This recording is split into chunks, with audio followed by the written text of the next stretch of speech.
Life doesn't always go according to plan. Sometimes it breaks you. After a training accident left me paralysed from the neck down, I had to rebuild my body, my mind and my life. I'm Ryan Curtis, and every episode we dig into the chaos that shapes who we become.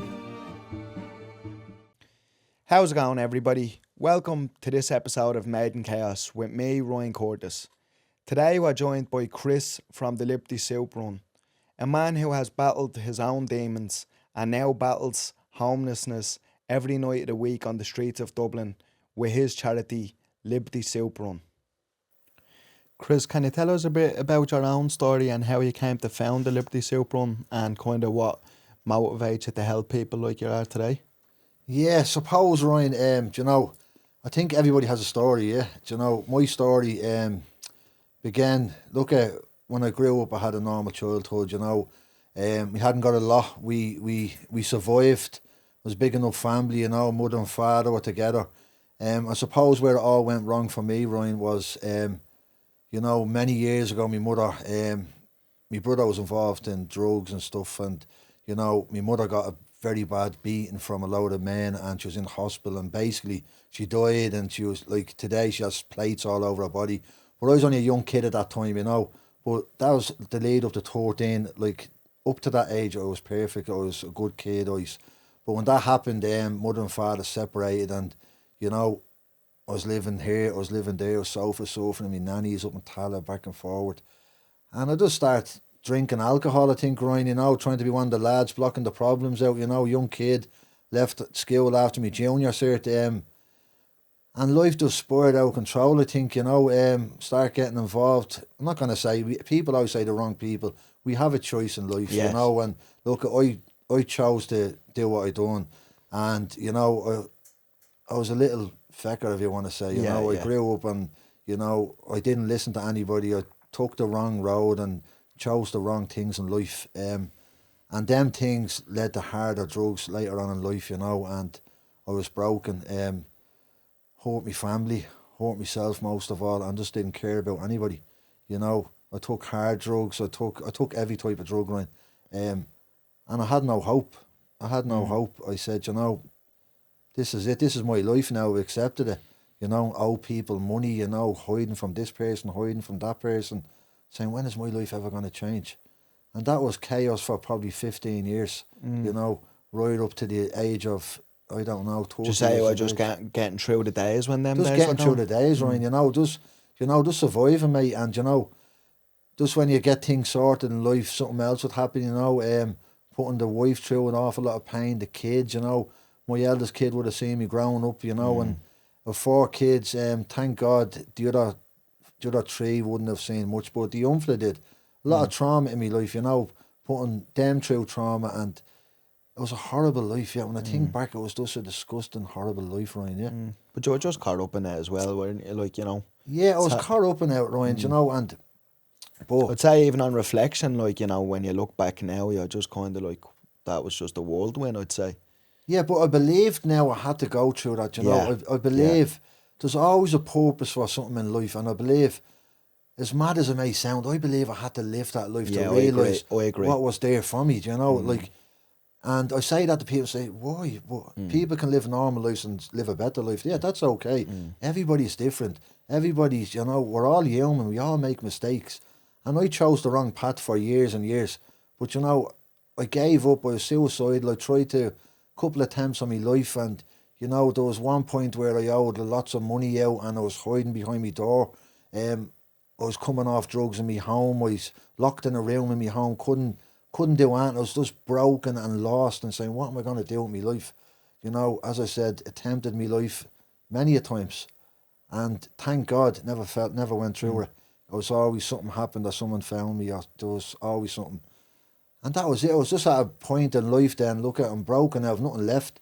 And a friend of mine basically got in touch with my wife Lisa and said, look, there's a place where he can go if he wants to give his life a go.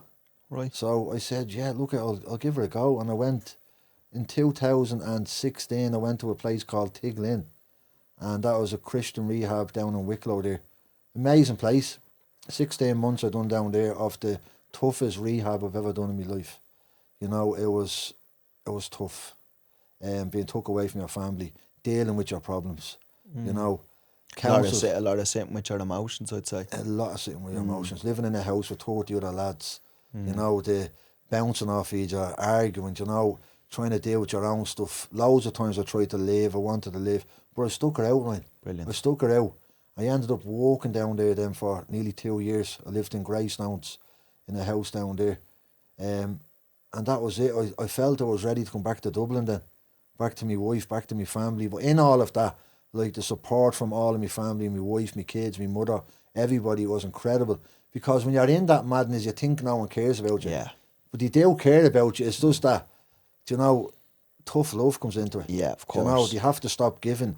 I stole on my own kids. I stole out my family home. I done awful things. And, you know, I'm not afraid to say that because I'm changed now. I'm a new person. Brilliant. You know, that was an old life. Now I'm a new creation, I think, you know, and that's what I need to believe. But anyways, come back to Dublin in 2017 or 18, I think. Got a job on the building site. Still working on the building site today. Tough work. Tough work. Oh, The work before the work. yeah, do you know, so, and then I said to the wife again, I said, look, why don't we go out some night and try to give back? No, sorry, I'll rewind back for a minute, because in Tiglin, they done all this type of work. Right, charity work, like? Okay. Yeah, they used to have a bus on O'Connell Street called No Books. Right. Instead of Starbucks, it was called No Books. Nice. Big green bus, and I managed that for about a year. The homes would come on, it's like a little cafe, they'd sit down, and I fell in love with it. I said, this is what's missing in my life. Because in all of that madness, I always had a good heart. Yes. You know, I wasn't like violent, I wasn't, even though I'd done some nasty things in life, but I wasn't really it was the drugs, you know, it was the alcohol that led me to do all of these things. And yeah, I'd done that for about over a year. When I come home then, I said to the wife, I said, we need to do something. Brilliant. So I rang my uncle's a great community man, Fran his name is. I said, Fran, any chance we can go out and get the office where the community centre is and stand out on the side of the road and seek me feed a few homeless people? So it was going on, and eventually said, right, let's do it. And I think the first night we went down, we had a little small table like this and a flask of water. And I think we got 2 homeless people, and I was buzzing here. I was, yes, this is great. Went home, and that was every Thursday. We'd go down there for probably a month. And then as the time went on, the queues were building up and saying, wow, this is in our own area, in the Liberties. And saying, we need to do something more. So we opened social media, we opened Facebook and Instagram and advertised like what we are doing. And it's just had to grow into something that we never ever expected, right? Yeah, I'm sure. It's sad that we have to do it. Yeah, of course. It's so sad we have to do it. But what a feeling to be able to go out there and to reach out and to help somebody. I know, but the work you're doing is absolutely phenomenal. Yeah, it's you know, it's honestly, it's breathtaking when you're looking at the social media clips, and obviously you're able to articulate yourself in a certain way and just tell people, you know, the emotions that you're going through and what you see the other people, and it's just like, honestly, it's amazing what you're doing, you know. And like, much like what you're saying, you wouldn't even be doing it if you didn't go through a certain time in your life. And now, you know, it's brought you to this point. I know a lot of people say everything happens for a reason, but, you know, that's proof of it, really, you know. Well, I'm so grateful it happened, Ryan, you know. I live both lives, you know, and I'll choose this life that any day, you know. Yeah. I have a peaceful life. You know, I go to work in the mornings, I go up at 5:30, go to a building site, I work there in the daytime. I come home and I put every single ounce of energy into Liberty Super, and even as far as pushing my own family away. Someone had to tell me one day, Chris, you're going to lose your family, because even though you think you're doing good, you're pushing people away. And that's what was happening. I was pushing my kids and family away from me, you know, Ryan. I was saying, no, hold on, I have to get more people to help here. So that's what happened. We started getting more volunteers, more people came around me, support, and it's just incredible. Do you know, when you go out in that, when I come home from the building site, I say to myself, I'm so tired, but when I go in that van, it's like God gives me a new lease of life. New lease of life. Yeah. Just fills me up with energy, and that's it, I'm gone. Brilliant. But when I go home that night then, as I said, if I try to watch a film, like, it takes me about 4 weeks to watch a film. Because the minute I sit in the chair, I'm just gone, you know, asleep. But it's amazing. It's a peaceful life. Brilliant. And it's helping, and we're saving lives, and, you know, it's incredible, right? Yeah, it's absolutely phenomenal, definitely. Incredible. And, you know, the world wouldn't be what it is only for people like yourself, because, you know, sometimes like, you know, you see people doing things, and it's usually the people who's doing the things think like, oh, so I'm just giving people a bit of food or a few blankets or whatever, but you know, you're saving people's lives. Like, it But must feel it's so. more than that, Ryan. You know, it's more than just people think you're going out and feeding, right? But it's more you're going out and you're building relationships, right? And it's all the other volunteers that I have behind me as well, like incredible people, like absolutely giving their time up, pouring their hearts out, and it's going out and building relationships with these guys. So the van is a place where the guys can come and, you know, get to know. In our van when you open, you have signs called friendship, and that's what we want to do. They're our friends. Yes. They're not just pieces of trash that's living on the street. You know, these are human beings that need a chance in life. And our van, when we go out, it's a place where they can come for that couple of minutes and feel safe and feel loved and feel wanted and feel surrounded by people that's their friends. Do you know, when we're driving by in that van, when they see, you should see the smiles on their faces. Yeah.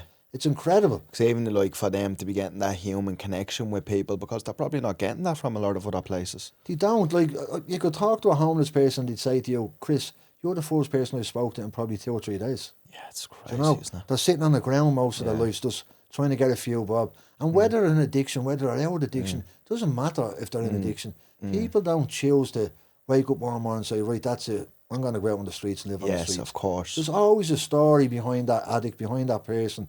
Do you know, like, we have a homeless crisis in Dublin, in Ireland. The numbers are rising again. It's over 17,000. Yeah, because that was actually, I wanted to read it out a few statistics here. Like, homelessness reached another record high with almost 17,000 people accessing emergency accommodation in November.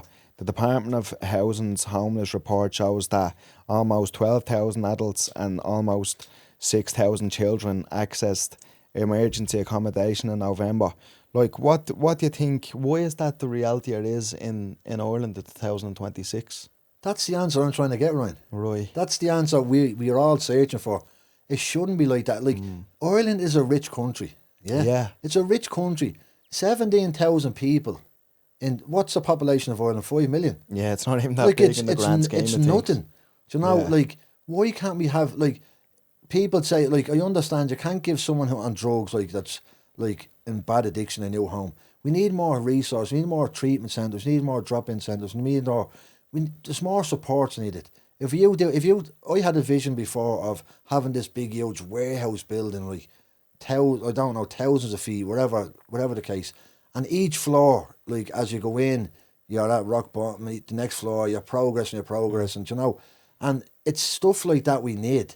Like, we have hostels, we have, like, there is great support in Dublin, in Ireland, there is, and don't get me wrong, but there's not enough of it. There's not enough to. What are we going to do to change it? I can't answer it. Yeah. I can't answer it because I don't know myself, but I can throw ideas out there and try help. You know. Yeah. We send It's people. it's obviously definitely not getting funded enough. That's for sure. Yeah, Anyway, 100%. that would be an understatement, 100%. probably, to be honest. Like, you know, like, we had to become a registered charity. I never wanted this to become like a business type, if you want to say. Yes. You know, I just wanted to go out of the goodness of our Help heart people. as a bunch of volunteers, go out and help people. But now the government are making it. There's meant to be new bylaws coming in where you're meant to be getting charged permits to go out and feed the homeless, and, you know, do you want to push it out of the city and put it on the outskirts of the city because it's shaming. It's shaming. You know, it's shaming Yes, the country. yeah. It's shaming the government. But, like, these people need to be fed. I Need know, to be but looked it's after. crazy, like a permit to feed people who need food. But it's Do a you know what I permit, mean? not if you're trading something. Yeah, We it's don't like- trade that. We're giving stuff away. We're giving something, and then it's all HACCP training. So the old woman that makes me a pot of soup, I'd have to go to her kitchen and say, can I examine your kitchen? Are you HACCP trained? Do you know all of this? It's taking Yeah. the goodness out of people giving as well. Yeah. Do you know, they haven't been passed as of yet, but I've heard they are going to be passed. If they do, I don't know what's going to happen. Yeah. You know, it's So going to... it's just another hurdle for people to grow over. They have to help people. Yeah. And it's like, there wouldn't even need to be people like yourselves if the government would help the people. Do you know what I'm saying? 100%. And, you know, do I want to do this for the rest of my life? Say, I'd love to be able to wake up in the morning, turn on the news, say, the homeless crisis is over. Yes. I'll be the happiest person alive, but it's not going to happen. Yeah, Because we're saying this now, I'm doing this now 7 or 8 years, and the numbers have gone up, like, dramatic every single year. So What is going to change? I don't know. Does government need to change? I don't know. In order for something to happen. Yeah. Like, we feed people outside the government buildings living in tents. Outside the government buildings. Yeah, right on the doorstep, like. Do you know, we lost 2 homeless lads only last week. 2 Yeah. homeless. One of them found dead sleeping between a load of rubbish bins. Yeah. It's just not acceptable, mate. Because I remember looking at that video, and that was really one thing that hit home for me. You know, you were saying about that man dying between 2 rubbish bins, like he was a piece of rubbish. And I'll never forget when you said that. You know, and that's even I was kind of thinking, like, how do you take on that emotional kind of, like, how are you able to drop that when you go home or just throughout the day, like, you know, because that's obviously very emotionally heavy for you to be dealing with a lot of the time. It's very heavy, and it's very, for years I used to bring this stuff home, and it comes back to what I was talking about earlier, affect my family life. I was bringing it into my house. I was angry, I was pissed off, I was changing, and I was taking it on the ones I loved, because I was hurt. Yeah, I was hurt, but it took a lot of training the mind and a lot of advice. So when I get out of that van the night time now, I try leave it in the van. Yeah. I tried, when I close that door, I say, right, Chris, family mode now, go up but sometimes I don't. I can imagine it's easier said than done, Yeah. you know, because it's, like you say, 2 people dying, and these are people who you would have had good conversations with, and, you know, we're all human, and you're kind of just looking at these people going, this shouldn't be your reality. I'll tell you the story of the man between the bins, right? Yeah, you know why he was please. sleeping between the bins? So, he had a wife, right? He used to push her around in a wheelchair. Lovely couple, right? Absolute lovely couple. But she was staying in a hostel where he died, and he used to sleep outside because it wasn't a couple's hostel. He wasn't allowed in. So he would sleep in the, like, around the corner in between these bins while she slept in the hostel, and she'd come out in the morning, then they'd go off into town. And imagine, he slept there waiting for her to come out, and she'd come out, and he was dead, like. He was dead. He was dead, man. Do you know what I mean? Like the hostels, most of the hostels in Ireland and Dublin, again, I'm not on here talking about hostels, but they're shambles. I've been in loads of them. It's absolutely, you wouldn't put a dog in them, and that's being honest. It's horrible what they're living in. Yeah. Horrible. Yeah. And then it's like, you know, it's not being funded, and it's just, I can imagine then a lot of bad is coming out of them as well, you know, from just in terms of, like, you know, probably not being checked and whatever, things like that, you know what I mean? Yeah. Well, that's, most of these are HSE, right? Yeah. So they should be checked, they should be examined, but they're not. We've been in, I'm not going to say names, or no one do it, but we've been in hostels, and I'm not joking, we've seen horrendous things in hostels. Like the living conditions? Living conditions, yeah. Yeah. Absolutely disgusting. Like blood all over the walls, like floors dirty, couches all ripped, rooms in shambles, not getting clean, not getting looked after. People, like, using drugs in them 24/7. I was talking to a lad, he has to tie his shoes together when he's going to sleep in the night time, in case he's don't get robbed. Do you know, like, that's, people don't see all this, and people always say to me, oh, you're always, and so that's why we highlight this stuff. It needs to be highlighted, right? Yeah. And it needs to be keep being highlighted. And maybe, hopefully it will change, but right now I can't see it. Yeah. I can't see it. It's it's actually devastating to hear things like that. Like, imagine having to tie your shoes together before you go to sleep so they don't get stolen off your feet. Do you know when we go out in the night, Ryan, and we're talking to these people, and you can just look in their eyes, and there's no sense of living in them anymore. Yeah. They just gave up. Yeah. And they're just surviving. Yeah, they're just hoping they wake up the next morning, and, you know, and what can we do? What do we do to get them out of that? Like I said, we try to give them hope. Yeah. I tell them my story again, I could imagine. Yeah, make them feel it for them couple of minutes. And again, we do get great success stories. We do send people to rehabs. We do. Do you know, I only had a mother on the phone to me the other day, roaring, crying over her son.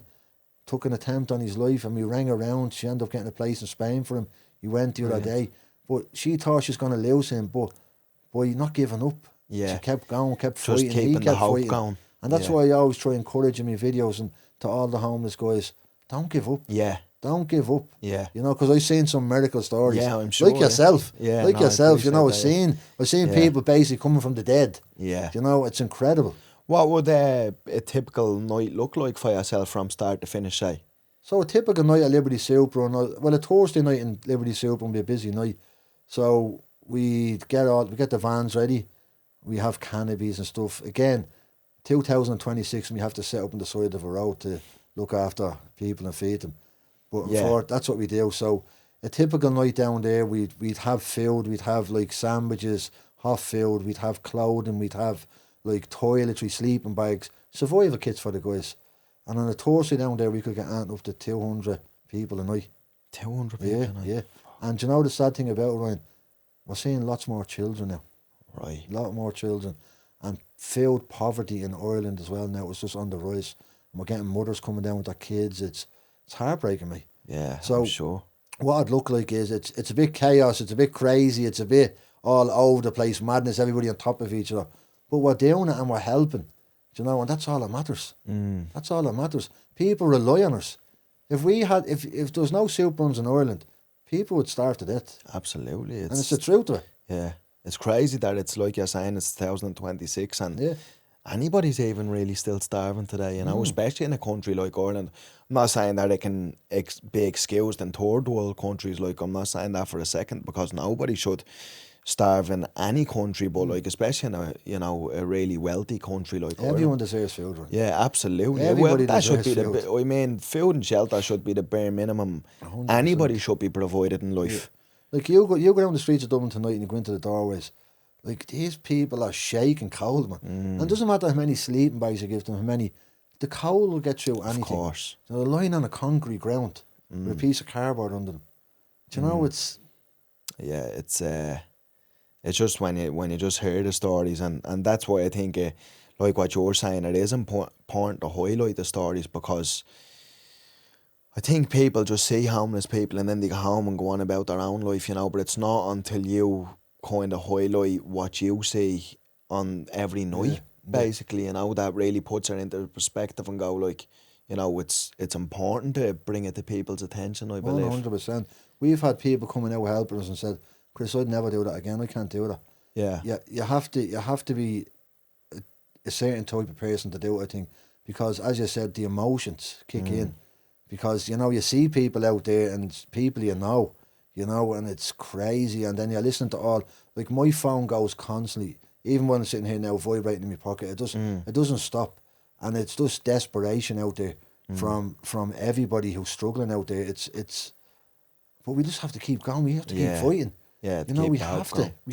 But especially like for the people who are in the soup run and stuff, like, because you know yourself, like special kind of people volunteer for kind of things like that. And you know, more, I would say, people who get more emotionally attached, and then that hits you harder when you're a kind of a person who's able to feel emotions like that. And then you're looking at these people and you're just kind of thinking like, oh, this is really too hard. Like, I'd say that is a kind of a shock for people as well. Sometimes I think people volunteering, 100%. But and then you see you have the other side of it as well. Then you have people that come out for one night and they fall in love in it. You know, they say, I'll do one night a week.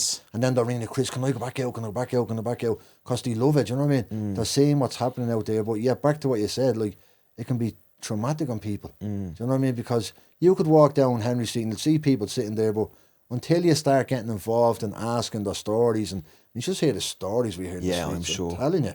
Like, it's blow your mind. Yeah. Blow your mind.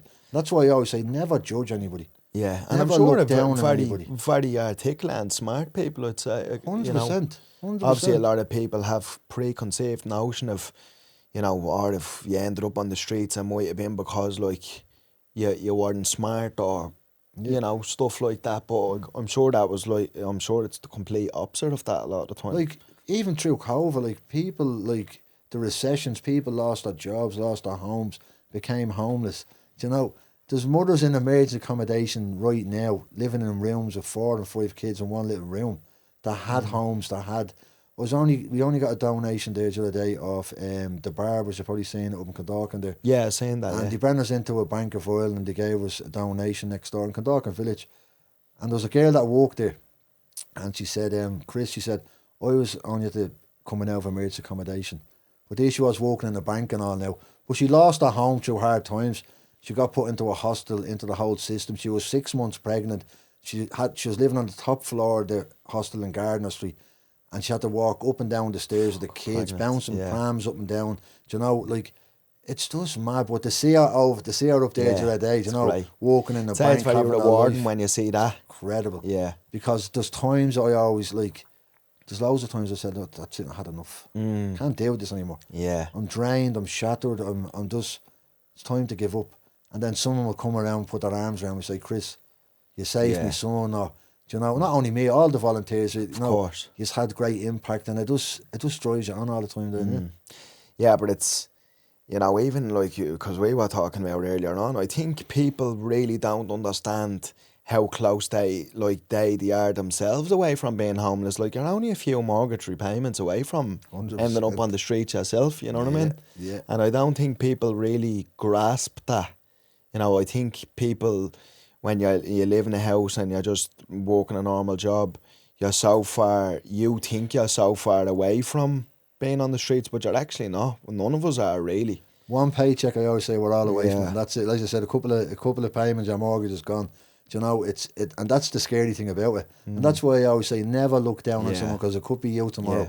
Well, Do my you know? mother always said to me, she says, I'll never forget her saying it to me. She says, never look down on somebody unless you're helping them That's up. what helping them you up, know? yeah, and that's And it. she always said that to me, and it always stuck with me, you know, and that's the way I kind of tried Yeah, to good live on my her, life, good you on her, know. good on her. Treat people how you want to be treated, Yeah. you know. What would you say is the biggest kind of challenges you face out on a night? Like, would it be some nights, is it the weather, is it the resources, what would it be usually? Yeah, I'd say the weather, right? The weather. I'd say this type of weather now, Especially in winter time. Ireland. Yeah, in Ireland. You know, weather is challenging, yeah. Supplies and donations were fairly good. You know, people are always, look, if we don't have anything in the van, we'll still go out with tea and coffee. We'll still be there, you know, but the biggest challenge is the weather in Ireland, yeah. That 100% is the weather, yeah. I'd say it's like long nights when the weather is like that, would it be, yeah? Well, you go out there with no jacket on and walk around Yeah. for 5 minutes, you know what I mean? You picture staying in that 24/7. And like you know? say, you're staying in doorways and you're doing this and you're doing that. Like you say, there's no insulation on the ground. I'd say it's Do you ever go camping, right? yeah. And, you know, when it gets to a certain temperature, Jordan, in the tent is even colder. Yeah. Do you know, than out of the tent. These guys, there's icicles, it's crazy. Like, and this is why people are ending up on the drugs as well, because they're taking substance into their body to try keep them down, try warm them up, alcohol, whatever. Do you know, and that's the way they're living out there. Yes, Would you say the weather would be a big cause of definitely. the death, like hypothermia and stuff like that? 100%, right. It's Like, we've lost some like lovely people that used to come and rely on our service, and we lost them. Do you know, and it's horrible, Ryan. It shouldn't be happening. It's like these people, they don't need to die. Yeah. Do you know what I mean? And it's hard on us, and it's hard on the families. You know, it's awful. Yeah, it's awful. Like you said, 2026, it just absolutely shouldn't. Like I said, I think a basic human need should be food and shelter. I think that should be the bare minimum for any human to receive, I think. But it is there, Ryan. This is what I'm saying. There is places there, but they just need to be run right. You know, there's some great services out there. And what, in terms of like charities? Charities, yeah. Like you have, like, there's a place down there called Brother Luke's. Incredible. When you go down there in the morning, you can have a shower, you can get your meal, but it's more of them places that's needed. It's more counsellors. It's more, you know, it's more drug counsellors. Like, mental health is a big issue out on the streets among the homeless community. Yeah. Big, like, it's rampant out there at the moment, and it's more of that stuff we need. Yeah. And I said at the start, more rehabs. Yeah, I think a lot of people don't really talk about, you know, addressing the issues that probably made people go homeless as well in the first place. Like you're saying, the counselling and just therapy and helping people get clean off drugs, or, you know, because I think, you know, it'd be easy to want to use substances if your life is grown up on the street. You're not grown up, but like being out on the streets, you know, I'm sure a lot of the reason why people are on drugs and substances is just escapism, really, to go like, I don't want this to be my life. Well, I lived it, so like when you got off all them drugs, right, you don't realise the pain and hurt.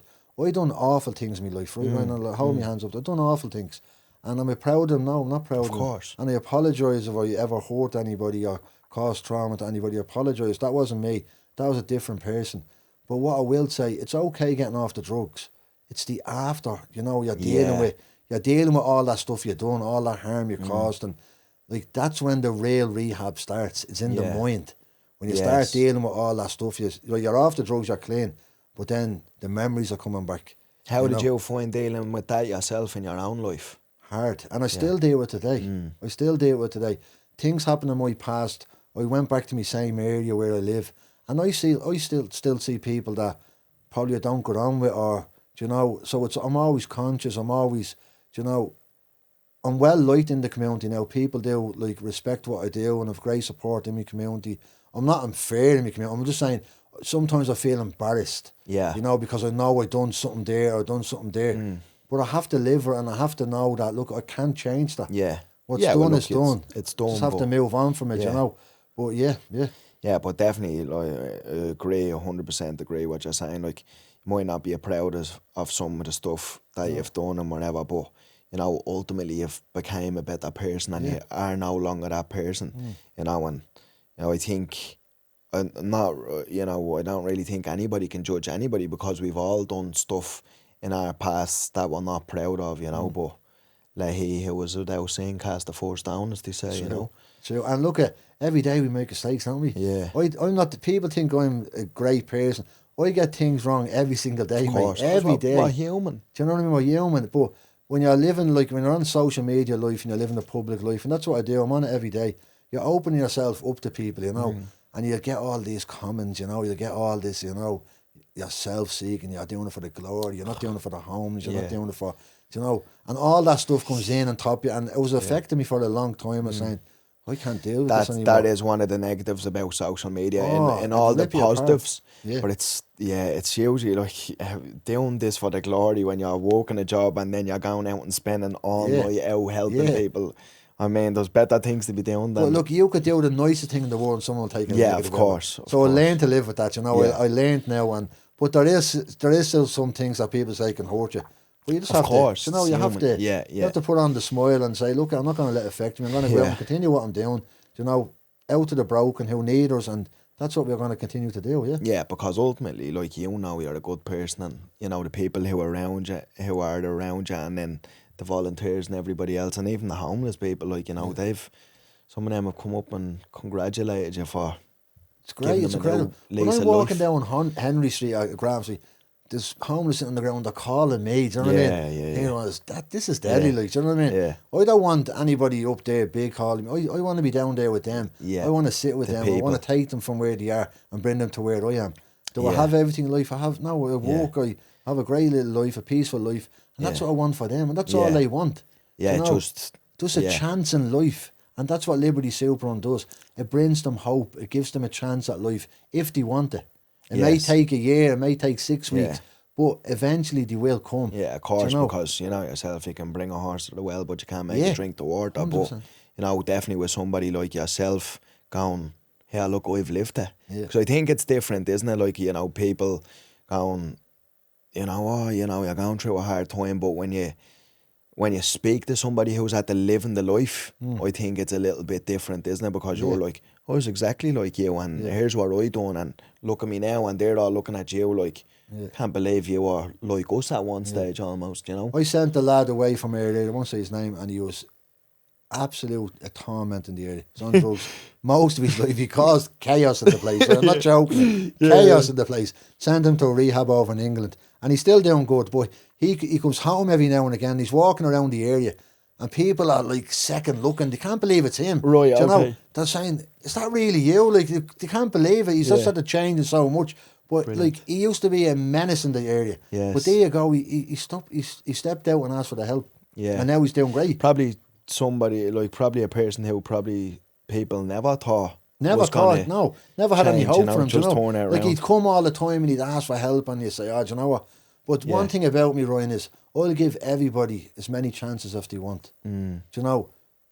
Sometimes you won't get it right in the first go. Of course. I think we all deserve a chance in life, you know. Absolutely. People say, well, you have to go into him again, you're going to him again. I won't give up on somebody. I'll never give up on someone. Yeah. And I'll keep going until they push me away. Yeah. And in most cases, people listen eventually. Yeah. It may take a year, as I said, but finally drops. It may take 6 weeks and they're gone. Like, they see the stories of testimony that we have at Liberty Superrun. of people at the change in their lives. Families being restored, mothers getting their kids back, fathers getting their kids back, like getting their brothers back. It's unending. Incredible. And that's what it's about, me. Yeah. That's what keeps me going. It's not just going out and feeding the homeless. There's more to it behind the scenes. Yeah. It's a big operation behind the scenes, you know. And it's I'll invite you out sometime and tell you. I'd love to. Just to get an insight into it yourself. You can see it on social media, but when you're hands on, when you're doing it yourself, it's special. Yeah. Telling you, it's special. What's like the average kind of misconception you think that that a person has about somebody who's homeless, and you wish that would kind of change? I suppose the word like scumbag, you know, nobody's a scumbag, a piece of dirt, you know, piece of trash. Again, they're human beings. They're human beings. Give them a chance. You know, help them instead of talking about them. Help them. Yeah. If everybody in this world helps somebody, it'd be a better place. Yeah. You know, never. No, I just find it disgusting when somebody talks about someone that's really down in the dumps. You know, like these people are going through enough out there. Yeah, because there's probably obviously a stigma, like I touched on it earlier on, probably a stigma around homelessness, and they must have been an addict, or you know, you've done something to end up homeless. But like, you know, one of your videos on social media, or like, nobody wants to live this life. No one wants a bad life. Like, no one's volunteering to go, oh, do you know what, we'll jump in a sleeping bag and sleep on this cold hard ground. Like, nobody wants that in their life, you know. Nobody does. But you know what, people see different. You know, people look at these people because they are on drugs. They're this and that. They're no good. They're out robbing. They're doing this. It's what you have to say in there a second. They don't want to be like that. But they are like that now. They're in the madness. They need the help. Do you know? So never, like, it's horrible to talk about someone, like, because I was one of them people that used to be talked about. You know, and I don't know, maybe people still do talk about, like, we all have enemies, don't we? Yeah, of course, know, like, we all have enemies in life, and people would say what they want, you know, but, like, help somebody. Yeah. The gratitude and the feeling you'll get out of helping somebody is just next to nothing. Don't they say the most selfish thing you can do is help somebody else because of the feeling that you get from it, you know? And it's not about me doing it for all my feelings. Of course. It's, you know, it's rewarding. But I'm sure it's such a nice part that comes along with helping people, like you feeling that, you know, just the feeling that, like, you are actually saving people's lives. Yeah. Like, you know, even with my own thing, like, you know, after breaking my neck and stuff, and, you know, just being how I was treated in the hospital, like, with me surgeons saving me life and the nurses keeping me alive and stuff. And I always talk about celebrities, and I'm like, celebrities are nothing. These are the people who are 100%. the gods and the rock stars, people like yourself, like, do you know what I mean? But it's miracles, and as I said, you are the miracle. You're like amazing. It's incredible even sitting here looking at sometimes and just saying, wow, like, do you know what I mean? It's great, and look at but miracles happen out there as well, and that's, you know, it's all them nurses, all them doctors. They are the real heroes. And what you said, like, the more people say it to me now is, oh, Chris, you are saving lives. I never used to accept it, but now I do accept it. I am saving lives. Absolutely. I am putting a big part into my community, and I do love my community, and I do love the homeless. I won't look down on someone who's on drugs. I won't look down on someone who's homeless. Do you know, everybody deserves a chance in life, Ryan, no matter what they've done. Yeah. Like, I'm a Christian man. I go to a church now, and I have my beliefs, and, you know, I believe, from what I practice, I believe every single person deserves to have a chance in life, no matter what they've done. Yeah. You know, and people can take different opinions from them, from say this, say that, but my beliefs are that, and that's what I continue to do. Well, like I said, you know, there's no perfect person in the world. We've all made mistakes, you know, and I truly believe you're not your mistakes. No. Do you know what I'm saying? Like, it's like sometimes you're a good person and you just done a bad thing. I don't think that really makes you a bad person. No. I mean, definitely there is bad people in the world who want to just go out and inflict pain on the world, but I feel like that's just a small percentage of people out there. I feel like the average overwhelming amount of the population are really good people. I went to the Central Mental Hospital there only couple of months ago. The pastor in the church I'm in with Liberty Church brought me out on a visit, and we went out and we were singing songs for all the guys, but they bring us down the back of the central mental hospital, and this is where the worst, like, menace to society, like, they have to be, like, basically caged off. And we had to stand behind another fence, and they were behind another fence, and Kevin, the guy out of church, was playing a few songs on the guitar. But just looking into them people's eyes, and I was just saying, oh my God, it was so sad looking. You know, I don't know what they don't tell you what they done, but I could imagine they done horrendous things. And these are the small percentages we're talking about. These people will never ever see the light of day again. Just crazy people, and you know, but there still is hope for them as well. I believe so. Yeah. I do believe. Do you know, you have to believe that, and that's the way I live my life now. Is just I live a life of hope, and I live a life of, look at, everyone deserves a chance. Now, I do like to live my life by, I will always try and see the good in people. Yeah. You know, sometimes it's worked against me because then people just prove me wrong, but I still like to keep faith that everybody is a good person, you know, and I ultimately try and give what you're saying, you know, people always the benefit of the doubt, and I always, when I meet somebody, I always just take on board, and a kind of an automatic thing that, like, oh, you're a good person until you kind of prove that you're not, to me, if that makes sense. It's like you reap what you sow, don't you? Yeah. You know, you just try to do good, don't you? And like, yeah, well, I mean, good people help good people. I mean, like, even me, I wouldn't be in this position only for all good people help me, you know, so I always well, you try have to take some credit yourself, like. And I was like, look where you're coming from. It's incredible what you have to do. And so you need to take credit. And that's something I never done in life, is took credit for what I done. I'd always say, no, it's all the guys, it's all this. Yeah. But the more I take a bit of credit now, I feel good in myself. Yeah. Because I am out on the front line. The volunteers are out on the front line. We're all out there. We're putting the work in. And when someone says, did you know what, Ryan, Chris, well done for what you're doing, we need to accept that. Yeah. Instead of brushing it off. I know, you know some what I mean? people get very, you know, because I used to be like that, you know, get awkward Yeah. when someone would pay me a compliment. But what I kind of say now is, like, when someone gives you a compliment, it's like them giving you a gift, and you wouldn't throw a gift back in their face. So why would you throw a compliment, you know? Like, I'd be saying, oh, I really appreciate that, thanks so much, you know. But I just meant, you know, I have received so much help, and what I'm saying is, you know, there's so many good people in the world, you know. 100%. We have people behind the scenes as well that support us, and they'd come and they'd give me a gift, give me wife a gift, and I used to struggle taking that. I say, no, I don't want a gift for doing that. Say, no, please take it. You deserve it, what you're doing. You know, you're out there, you're walking, you're going out, you're saving your time out in the streets. You accept the gift, and I struggled doing that for a long time, but now I don't. If someone wants to, like, why do you think you did struggle receiving it? I think it's from my past life. I think, you know, it does. I'm not worthy of it. Of a gift, like. Yeah, I'm not worthy of a gift, Do you know, I don't deserve a gift because look what I've done in life. Do you know, but as time went on, then I just kind of started receiving it. So we start receiving all the good stuff instead of saying, like, someone would say something good to me and I take a negative out and say, I have to stop doing that. Yeah. I'm going to lose people then as well, and people are going to stop, like, wanting to be around me, or, you know, because I was so focused on just being in the van 24/7 driving around.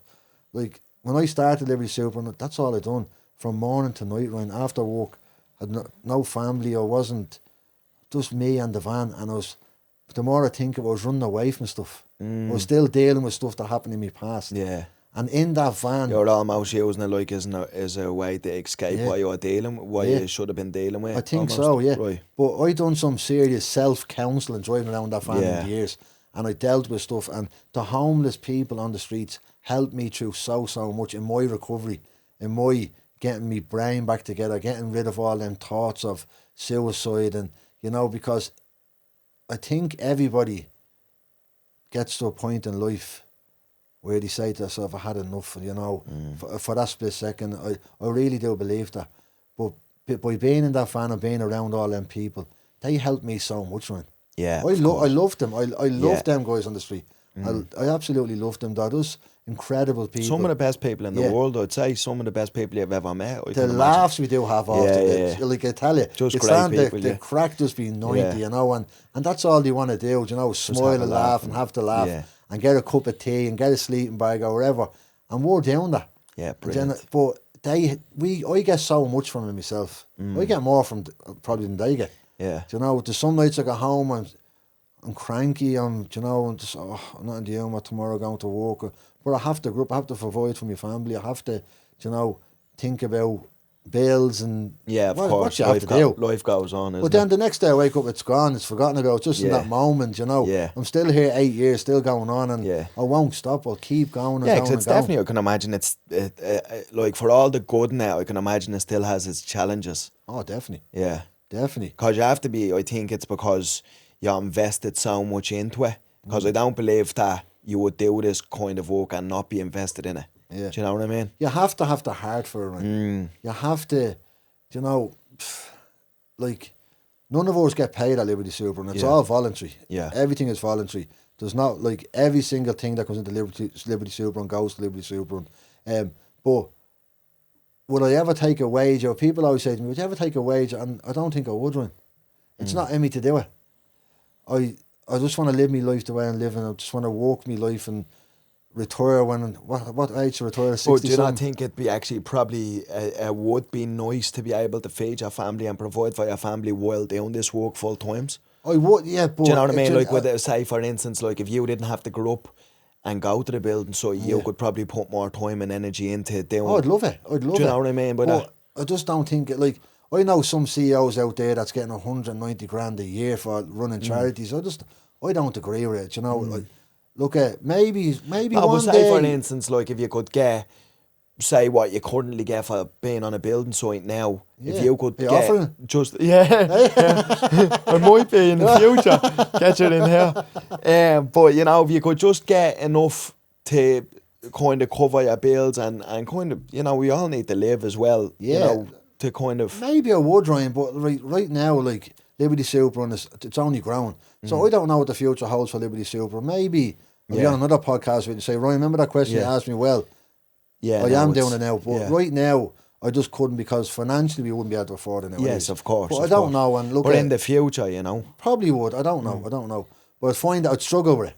I'd struggle with it. But if I'm Yeah. full time in it, yeah, and of But I course, think, you know, it could be, obviously I'm not telling you how to run anything, you've yeah, doing a phenomenal job this far, but, you know, if it could be a thing where, like, you know, you could be paid to run this full time and put your full amount of energy, because Yeah. you know yourself, we're all only human. If you're getting up and doing a job before you're doing this style of work, Yeah.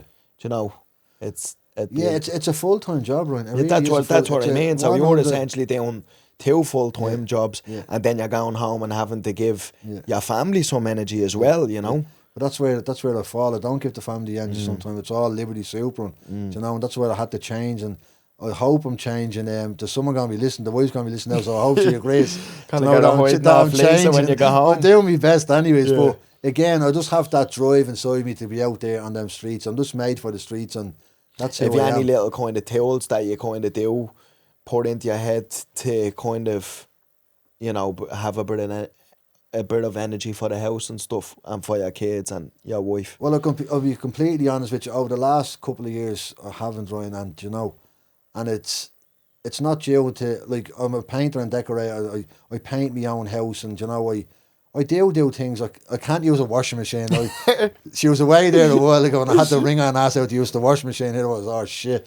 But like, I could clean the house upside down. She could go home and it wouldn't be good enough. Not that kind of way. Yeah, but well, I do my effort. But there's times where I don't, and I'd have to be pulled on. And look at, you're putting everything out there. You need to come into Yeah. the house and do a bit. But I just do be lost, and I do be tired. I Yeah. do be, and I don't do it out of badness. I don't do it Yeah. out of, look, I don't give a shit about the house or this and that.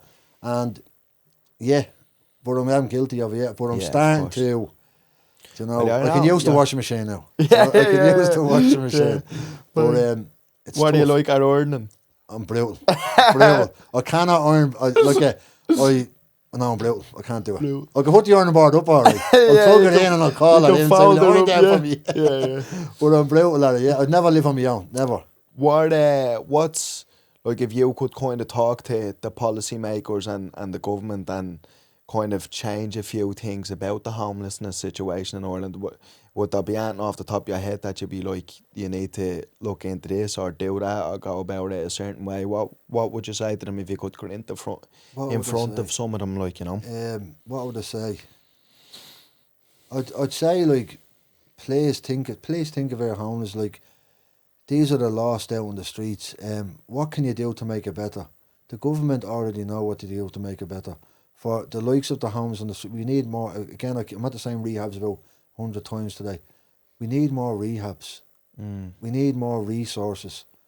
People in emergency accommodation, more housing. Give Housing is a big one, I believe. Housing's a big one. Like the target was so many thousand last year, and they never even went near it. You know, like they're making promises, but they're not following them. Like obviously, it goes a lot deeper with the vulture funds and stuff. The vulture like that, funds, you know, you can. That's a whole new. You could talk that's hours for that. Do you know what I mean? But like, what I'd say to them is like, please think of the homeless. Please don't forget them. Like, think of them. We can help. We can solve the problem. Yeah. Like, Do you think it's an issue that's easily brushed under the carpet almost? Yeah. I believe they don't want to get rid of it. I don't know why. I just have that feeling like they just want homeless. I don't know why they do, but why? The question that I have: why can't they fix it? Like, why? What's so difficult about fixing this? I'm sure there's a lot more to it than you and I could answer, but I think the money definitely isn't going to the places where it needs to go to. No. You know, I think that's an overwhelming part of it. I'm sure, you know, it's easy for you and I to sit here and there's a lot of... I'm sure it's not as a straightforward fix as many people probably think it is, but definitely the money isn't going to the places where it needs to go. Like, if the money was going to the places where it needs to go, you would be getting funding. Ryan, only a couple of years ago, we had a building. We used to, through COVID, we set up a food bank, right, and we are feeding probably 300 people a day in COVID, right, like queuing up outside the building. We had all the screens up. We are full on, and that food bank still happens. My uncle still runs that today down in Where's Meath that Street. based? It's down in Meath Street, yes. So they give out food parcels every day. But I pulled, my heart wasn't kind of in that. My heart was more so in the homeless. So I pulled away and then went into the van full time. But it's, why did I say that? Sorry. You're talking about funding. The funding, yeah. Like, Micheál Martin come down to us down in the building down there about 4 or 5 years ago, and he promised us everything. He stood in front of us and promised us a building that you'll help us, that you'll get someone to send us emails, and you know, got us excited about things and saying this is it, we'll have a building, we'll be able to support, and just let us down. And this happened all. We had the Lord Mayor. Do you personally think a lot of people like him come out just for the look? Yeah. For to stand in front of a camera. Why stand in front of someone and get their hopes up and tell them these are the leaders of our country, basically telling us lies. So why don't we have respect for them? That's why. I think it's you know, for the, you know, when they're running for certain positions. Yeah, they want us to vote for them. Yeah, want us to vote. Yeah, but you know, you don't choose to say them things, get people's hopes up, and then completely blank them. You know, and that's when I start fighting more and more. I said, that's it. We're going to do this now. We don't need them. But we do need, like, we need buildings, we need more support, we want to grow as a super, and we want to reach more people, we want to help more people. What is the main source of funding that you kind of receive now? So the main source of funding we receive is all public, like companies, and there's nothing from the government? Not one thing from the government, nothing. Crazy. Not 1 cent do we get from the government. And you would go to the government and say, look, we're doing this, and... So only in recent times we had to register as a charity. So we're a fully registered charity now. Now, people are telling us about funding we can get, blah, blah, blah. Janice is one of her, she's a receptionist, she does all the stuff behind the scenes. She's looking into all at the moment. And I hope they do give us something. And I'd like to think they will give us something. But we've never, ever in the 8 years received 1 cent, no. Right. Yeah. That's crazy, isn't it? That is like... Yeah, it's crazy. It's absolutely mental.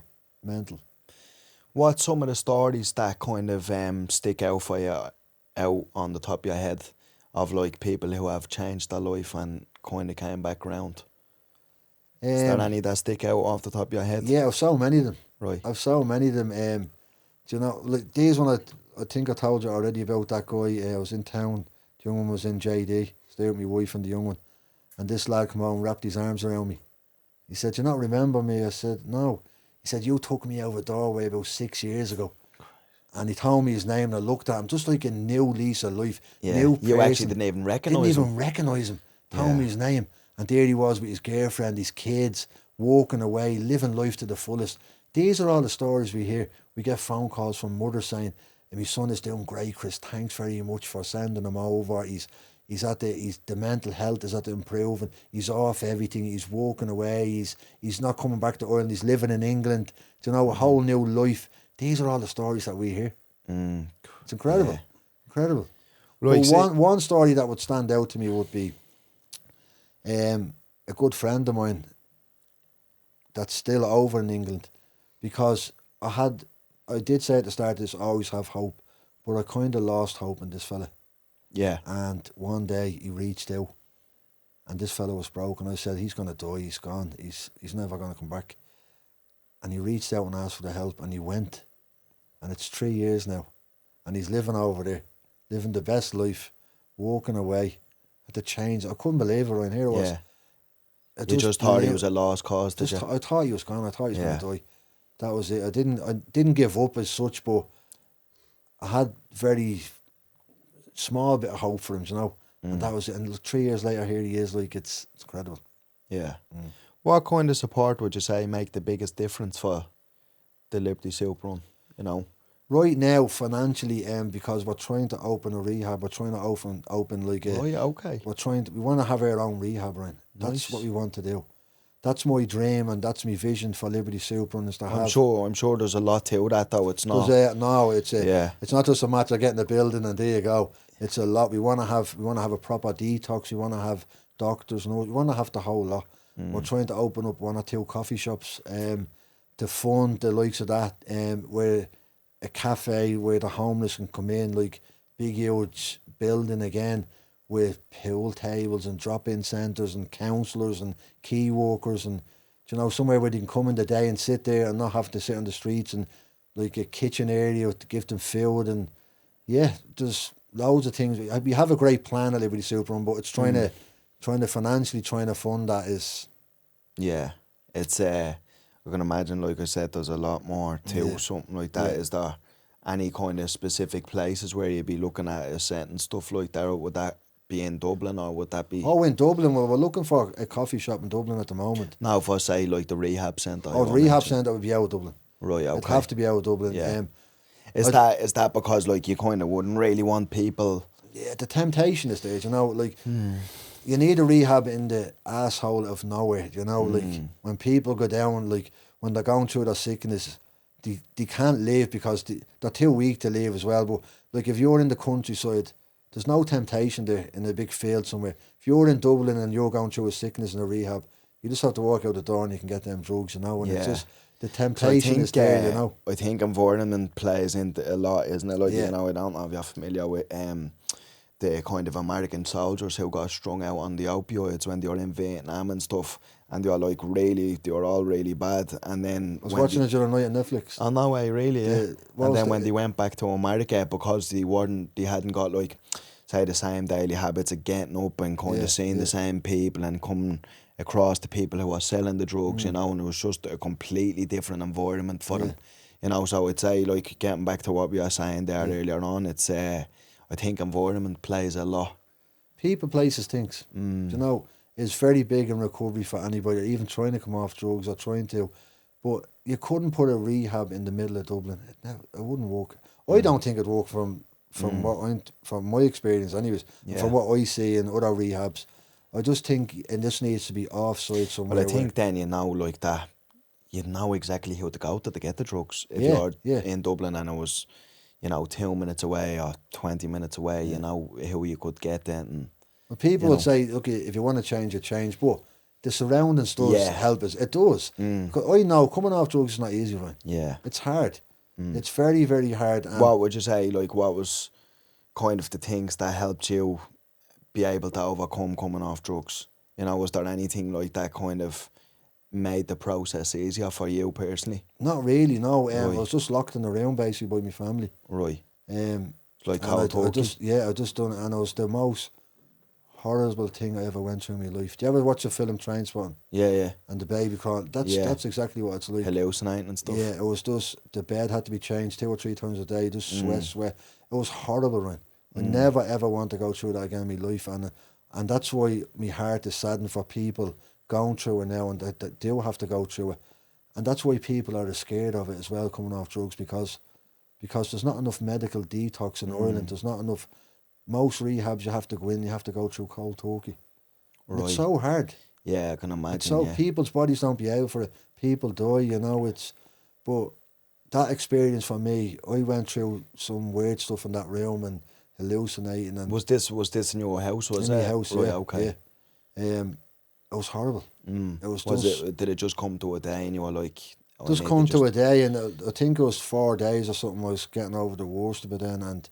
But the initial kind of decision for you to go, yeah, I need to do something, and it just came to one day, and you said, today's going to be the day. And well, I tell you the reason why I done it, because I had nothing left. I was at the door to me bed with everybody. Right. You know, I used to always have drugs on me because I used to move a bit of stuff around, and right. But I'm dirty me bed. I never thought I had a problem, right? Never, right, okay, never. Okay. Because I always had the substance. And now there. I'm asking you, Chris, what sorts of drugs was it that you were using at that time? In the later stage, it would have been a bit of heroin, yeah. Right. Yeah. And I never, as I said, I used to always have it. Never thought I had the problem until I messed up on a person, and I was in serious trouble and had to give all my car away and everything else to try to get rid of this. But everything was stripped from me, and I woke up. I remember waking up one morning and I was cold, and I said to my wife, I said, I think I'm getting the flu. But as the day went on, I was getting worse. I was puking. And then it dawned on me. I said, wow. I said, I think I'm addicted to heroin. Right. So I went off and I got a small bit and I used it, and that was it. I knew then. I went off the rails then for a while, and just lost myself. That must have been a mad time in your life. It was horrible, but as mad as it was, I didn't care at the time. Yeah. You know, because you're just so caught up in it. So caught up in it, I didn't care. You know, I didn't care about anybody.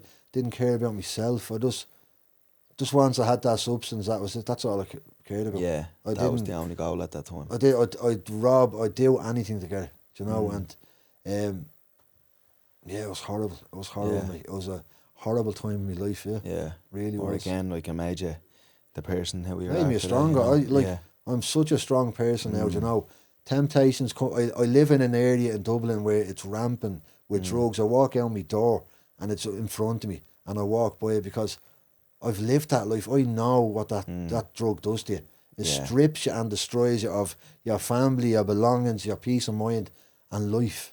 You know, and that's what it does. Yeah, it's it must be just to be out, like, especially to be out the other side of it. And now, you know, because what I do say, it's hard to read the label from inside the bottle, but now you're outside and you're looking in, and you're like, mate, you know, you're probably thinking, like, if you could only see what kind of life you could have if you just stopped using. Or I used to go to schools talking and I'd tell people, and people say, you were never on drugs. You know, I'd say, you, like, looking at me, they'd never think, you know what I mean? Yeah. And I say I was, you know, I was telling my story, because there's power in testimony, Ryan. There's power in sharing your testimony to others. And that's what we do out in the streets in the night time, share their stories. And again, all the other volunteers, like, I swear, Ryan, I'd love if you had to meet them all. They're incredible. I love them all, and just want to thank them all for every single thing they do for Liberty Super Run, because I just love it. I love it, of course. And you know, I'd say, like, it's, you know, they don't get, like, none of us get the recognition you deserve. Not that we want it. Of course, but it's just nice to get acknowledged and to be understood that, like, you're doing this great thing. But, you know, I truly believe that even if everybody told you every day how great and is what paraded around the place, it still wouldn't be enough for what you're doing, to be honest. Because it's such a selfless act, I think, to, you know, especially somebody in your position working a full-time job and then going out and doing a harder job. Yeah. You know, it's... But, you know, it's like, it's a social media now that's really tiring me, right? Yeah. Like, we're getting a lot of following on social media, and I'm so thankful for it. But, you know, it's trying to keep on top of that now all the time, because... And then my personal phone is my Superman phone. That's the one. That's the one mistake I made when I... You know, I kept the same phone. I had my personal phone on the van and all. So my phone, it doesn't stop, and that can be mentally draining at times. And then people get annoyed. Oh, you wouldn't answer the phone to me. You wouldn't, you know. Yeah. It's hard. I had to find it's a the balance. double-edged sword, isn't it? You know, because, you know, truthfully, you probably wouldn't be getting the message out there without social media. But then equally, you're out there doing the job, and social media is like another job on top of that. So then you have about, by the time you count all your jobs up in your life now, you have about 10 full-time jobs. And then we'll be putting an emergency number down and then. So I go to work at 5:30, I get a phone call at 3 o'clock in the morning. And up out of the bed and we're driving out to Sandyford or with a sleeping bag or, you know. So I was putting myself through all that because I couldn't say no to people. Yeah.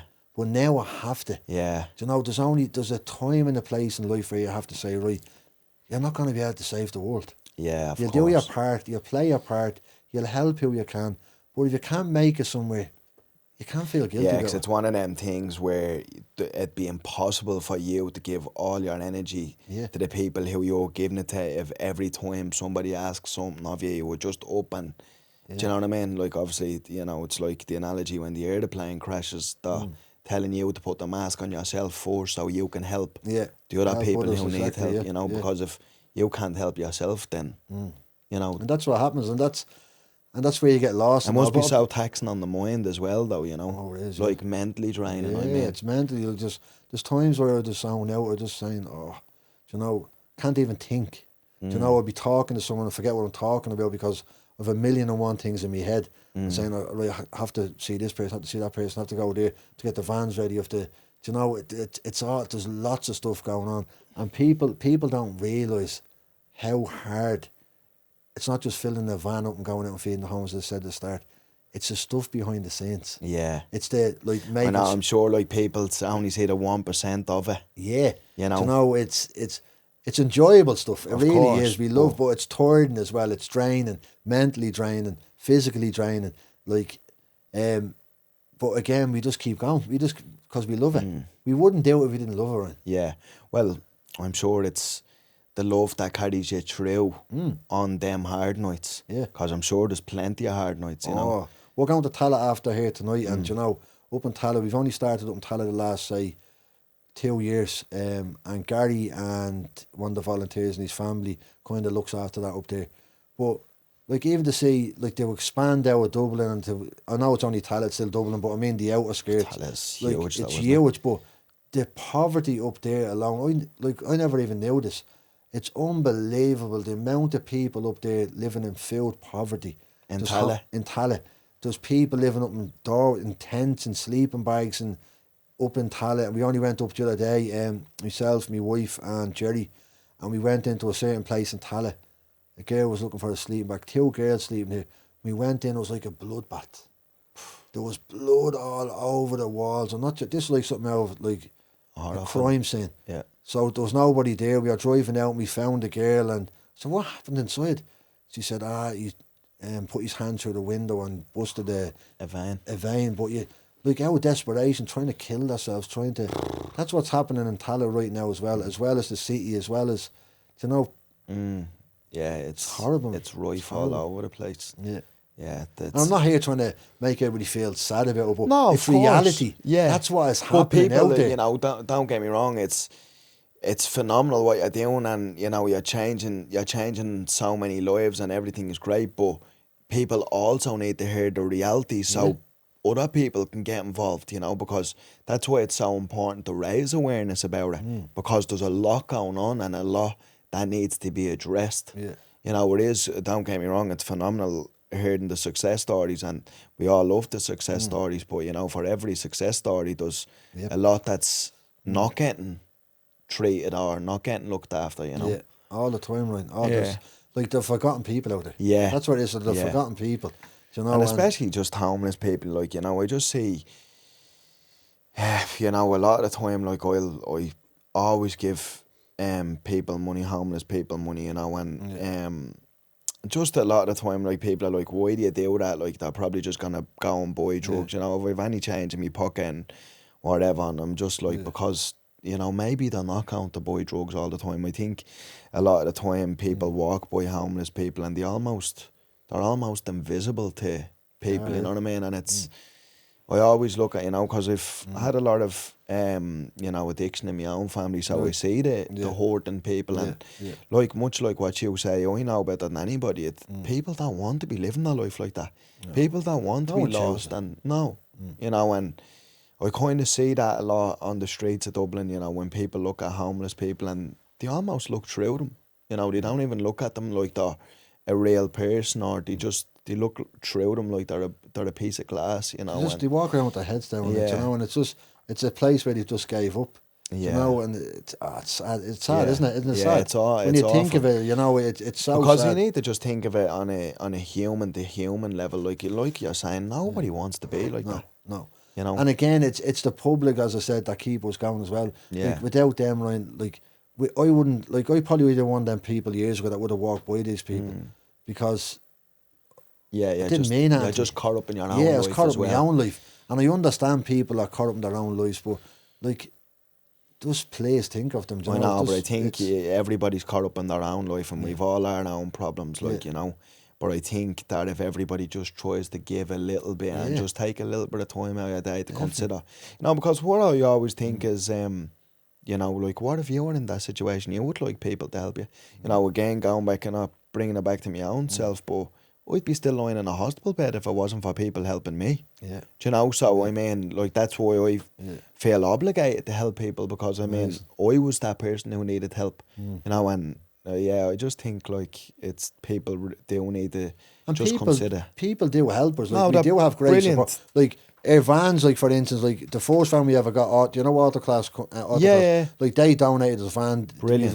The van outside, they gave us that. Like, so there is companies that, like, Connor bought us a van, that, Yeah. like, 50 something grand for a brand new van. Yeah. There are great people out there supporting us, you know, but sometimes in life it's great for yourself, your kids, your family. If you're out in town walking around, we see a homeless person, go over and talk to them and ask them how you can help them, buy them a cup of tea, a sandwich, or, you know, have a yap with them. Yeah. That's why I'm trying to encourage everybody to do that as well. And it's great to have the bigger support in the background And to to keep hear us going. people's stories as well. Yeah. You know, not Yeah. everybody just ends up on the street or, you know, ends up, you know, down a wrong hole because of drugs. You know, like I said, we're all a few bad decisions away from being You hear that sad person. stories, Yeah. you get some funny stories out Yeah, as well. I'm sure, yeah, that and you're standing there and characters, you're saying, there's no way that this happened. It's Yeah, not, yeah. You know, but that's the way they are. Do you know what I mean? They try to cheer you up as much as you try to cheer them up, you know? Is there kind of any kind of support that the average person could give beyond monetary donations, do you think? Yeah. Like maybe awareness or... like awareness, yeah. Just get the message out there. Yeah. You know, get the message out there that homeless is real in Ireland, and, you know, and it's more and more every day. There's children living in emergency accommodation now, like 5,300 yeah, children. almost just You know, close to 6,000. like, that was at Christmas as well. Yeah, November that was. And the sad thing about it, children probably woke up with not even a Christmas present this year. Crazy, isn't it? You know, and it's like, Like, I remember imagine. last Christmas we grew up and all our kids were opening the presents, and my phone rang, and it was from a girl in the area, and her sister was an addict, and she promised us she had everything for the child, right? But the young fella woke up that morning, there wasn't a present under the tree. There was nothing for the child, right? So she got in touch with us on Christmas morning.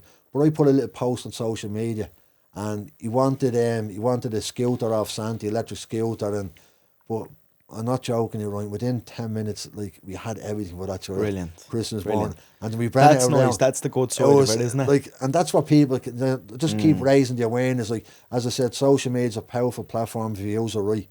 Do you know, if you can use it right and to raise the awareness for homeless, and the government do know about it. Of course they know there's homeless, but it's about us coming together as one and helping each other and being there for each other and caring and loving for each other. Even like for the elderly in the cold winter nights, and not getting to your elderly neighbour and say, do you know what, you need that in the shop. Do you know? Do you know, because people are living in isolation, not only on the streets but indoors as well.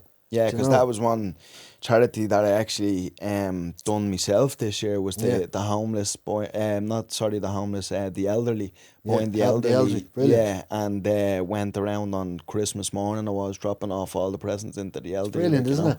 And, you know, I've listened to some of their stories, and, you know, they were kind of saying to me, like, you're the first person who I've speak to, and, you know, outside of here, of the staff, and, you know, I don't have any family. You know, and it just really puts things into perspective, and it was very heart-wrenching, you know. It's like, you know, to think that, like, I'm just going home and enjoying a nice meal with my family and everybody surrounding the table, but you have this person here and they're telling me that I'm the first person outside of the centre that they've talked to in God knows how long. Break your You heart, know, doesn't it, mate? it's really, you know, Break your it heart. does, it It brings a does. tear to your eye, you know, because I was like, kept a strong face, and then in the car it was a different Yeah. story, you know, 'cause it's, it just, you know, I always just kind of think in situations like that, imagine that being my nanny. Yeah. That's what I always bring Yeah. it back to. Imagine that being my nanny, or somebody belongs to me, and my nanny telling people like, oh, you're the first person that I've spoken to outside here. And it's exactly like that on the streets. Exactly like that. Yeah, it's the same thing. There's people walking around. We go to the hospitals in the A&E and all in the night time. And we go to James's hospital, and there's one man there, and he's a lovely man, I swear, and but he sits in the hospital, and he let him sit in the hospital. He has nobody, he's on his own, he lives in his own house, but he goes up and sits in the A&E every night just to have a bit of surrounding around him. Right. We go up and feed him in the night time, he's out, gets a cup of soup, a cup of tea. And that's that man's life. He's just, because he's no family, he's nothing. And he just sits in the A&E. I think a really, really big underestimated thing in life is human connection, because I think for the most part the average person never thinks of that because they're surrounded by people all the time. But I mean, imagine you having to go through life and not having people to just talk to whenever you wanted to talk to somebody. It's not right, isn't it? No, it's not a human thing to have to go through. Obviously, because like thousands of years ago, we are kind of raised in tribes, so it's instinctual to want to be around people. Yeah. I know for me, like, I'm definitely somebody who likes my own space, Yeah. but I would never do well on my own. You know, I need to talk to people on a daily basis. And I don't think I do well on my own either, to be honest. Like, I'm an active person. You know, I like being around people. I like talking. I like sharing stuff. I like sharing my problems and trying to fix problems and trying to, not create problems, but trying to just be there for people, isn't it? Just, like what you're doing with that demo. That's a lovely thing to do, and well done to you for doing stuff like that. And there's lots of other people that do stuff like that. Yeah, of course. And it's a lovely thing to do. Yeah. But like, you can imagine, like I always say to my kids, don't ever put me in a home when I get old, I don't want to be in a home and left on my own. I want to be with my family, and that's where family comes in. But some of these people, as you said, don't have the family. Yeah. And they're just lost, isn't it? And it's like that man in the A&E, just sits there every night just because there's people around him. It's so sad, isn't it? Yeah. If you had to design like the perfect homelessness system in Ireland, what would it look like? Oh, wow, good question. What would it look like? With or without addiction? Both. Both. If I know that's a bit, it's a tall ask, but well, the homeless, it's more housing, isn't it? It's more housing, and the people in addiction, it's more rehabs, and it's more facilities, and it's more programs. We need like, financially, it has to happen. If it doesn't happen, we're going to have more deaths on our streets. We're going to have more deaths, like, in the next coming years. We're going to have more deaths this year, believe it or not. Yeah, I'm sure. Like, I know one or two people, I can almost guarantee they're not going to make it through the winter. They're going to die. But the perfect, I don't really know, other than like just being there and proper supports, proper support. It seems like you're definitely going in the right direction, which I'm thinking, like, I actually never thought about that. What you were saying about like having a rehab facility, and then different kind of coffee shops where people can come in. And, now, I believe that's kind of stuff that should already be in place. We shouldn't be on the side of a footpath feeding the homeless. We shouldn't be doing it. It's 2026. I know. Nobody deserves to be fed on the side of a road, but they are being fed, and they're okay being. We should be indoors with these people. We should have them in a bit of warmth, and having bingo nights, and having someone on the guitar, a few games of pool, and remember, like, you used to go to the community centres years ago when you were a kid. Brilliant, That's what we need for the homeless guys, and then bring them back to a nice warm bed, a proper rain hostel, a rehab, wherever. Do you believe it's hard to do things like that when there's addiction involved? Yeah, addiction's very challenging. It's very challenging, yeah. But if you have the right resources, it's doable. It's doable, 100%. And no, it's not hard. You can manage it, Ryan. Like, it's well doable. I believe if I was gave the opportunity to do that, I believe I'd do it correctly, and I'd run it right. And I know we'd make a difference. I really do. I really do. Where do you see the Liberty Soup run in, all going well in 5 years? Where where do you see that? In 5 years, I'd like to see it, as I said, to have our own rehab, maybe 2 rehabs, and maybe recovery houses, and just to try make an impact on people's lives and to try change, even though we are doing that right now, changing people's lives, but to be to have all that in the one body, if you want to say, for Liberty Super Run to see people graduate and to see people like being restored to their families. I can only see Liberty Super Run growing, and I hope, like, I've always had a vision of like 10 vans with Liberty Super Run driving into the city to feed the homeless, and that's Liberty Super Run is just growing as a unit, and it's all thanks to the public. It's all thanks to yourself, podcast and getting the message out there. But yeah, we just want to grow, and like this year in 2026, we want to have a coffee shop. We want to have great plans for that rehab, and onwards and upwards. Because the government are not going to do it. Yeah, they're not going to do it. I believe you're right. So we need honest, we all need to come together as one. Don't argue over it. Don't fight over it. Let's just all come together and make it happen. Yeah, no, I truly believe that you're going in the right direction for it. If people do want to get involved, how can they get involved? So they can get involved through social media. Yeah, right. Just pin us up on social media. Just reach out. And how do they typically make donations and stuff like that? So we have at the moment we have a GoFundMe on all our social medias, or else you can DM us and give bank details, or if you're not comfortable giving money, you can give old clothes, warm clothes, you can buy food, you can get the family involved, get the kids involved, bring them in the shopping market, let them go on a little shopping spree, or £100, or whatever the case may be, get pot noodles, soups, tea, coffee, all that type of stuff. Make it, like I always say to someone that when they're donating, what can I buy? And I say, imagine you were homeless tonight, what would you want? What would you want? And we do get great stuff, even simple thing like a toilet roll. Yeah. A toilet roll, like, do you know what I mean? Because these guys, you don't have any toilet facilities. I know, but toilet roll, imagine even it's a luxury having for to think that you'd have to buy somebody toilet roll. Yeah. Like, imagine thinking you go home and you have no toilet roll. Yeah. Do you know what I'm saying? But even when you give some of them a bit of toothpaste and they brush their teeth, that feels great. Brushing your teeth is like just the simple little things in life that, So if they can get involved for doing all that, because I've seen a lot of people giving clothes and giving food supplies and stuff like that. It's not all about the money, bro. Yeah, I was going to say, money, it's about people getting involved, people coming down and seeing what we do, Yeah. And of course we need... And just people giving a helping hand. You'd be open to that, volunteering, 100%. Yeah, brilliant. Come down and get in touch with us. At the moment, like, we've a list of length of our arm. It's great, with volunteers, and we've a great bunch of people volunteering at the moment. Absolute legends. I love them. Without them, I wouldn't be able to do this. My wife as well. Incredible family, kids.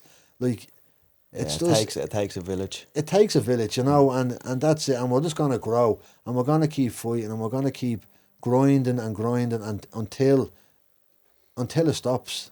Until I will not stop. I'll die down. I told the missus, I said, if I ever die, this is where I want to be buried, right? So I'm doing this on a live podcast, right? So I want her to. So I just want the doors took off the Liberty Super Run van, a coffin in the back of it, and I want to be transported around the sea for all the lads to see me in the doorways, because that's where my heart is, and that's where I'm gonna stay until I die. Yeah. I don't want the big huge scene of Chris Liberty. Just throw me in the back of the van, and that's me. And throw me down the hole. Yeah. Because, there you go. No, Chris, pleasure to have you on, and you're doing God's work, pal. I really feel the need to tell you how much you're doing, and I'm sure you get it all the time, but without people like you, the world wouldn't be what it is. So thanks so much, and I really thanks for having me. And look at you, keep going as well. You're a miracle. I told you that, man. You're so much, an inspiration, and it's great to be able to be here with you as well. Thanks for the opportunity, bro. Thank you. Thanks for coming on. Thanks, everybody. I really appreciate you tuning in this week. Thank you.